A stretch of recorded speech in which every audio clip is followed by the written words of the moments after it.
বাইরে যা বৃষ্টি শুরু হয়েছে, চলুন চায়ের সঙ্গে পেঁয়াজি বানিয়ে নেওয়া যাক। খুব সহজ। তার জন্য একটা পাত্রে আগে পেঁয়াজ কুচি দিতে হবে, পেঁয়াজ কুচি করে নিতে হবে আর কি।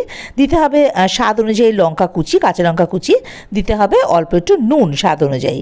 এবারে সব কিছু একসঙ্গে খুব ভালো করে একটু মেখে নিতে হবে। এবার দেবো বাইন্ডিংয়ের জন্য বেসন, দিতে হবে যাতে ক্রিস্পি হয় তার জন্য চালের গুঁড়ো আর অল্প একটু খাবার সোডা। দেব একটুখানি হলুদ আর অল্প চিনি, জাস্ট টেস্টটাকে একটু ব্যালেন্স করার জন্য। এবার আর কি সমস্ত কিছু একসঙ্গে খুব ভালোভাবে মেখে নিতে হবে। জল দেওয়ার কোনো প্রয়োজন নেই। নুন দেওয়ার ফলে পেঁয়াজ থেকে যে জল ছাড়বে আর কি, তাতেই কিন্তু এটা খুব ভালোভাবে মাখা হয়ে যাবে। ব্যাস আর কি। এবার কড়াইতে সাদা তেল দিয়ে তাতে ওই মেখে রাখা যে পেঁয়াজটা, তার থেকে একটু একটু করে দিয়ে পেঁয়াজি রাখা দিতে হবে তেলের মধ্যে। মাঝারি আছে উল্টে পাল্টে একটু লাল করে ভেজে নিলে রেডি।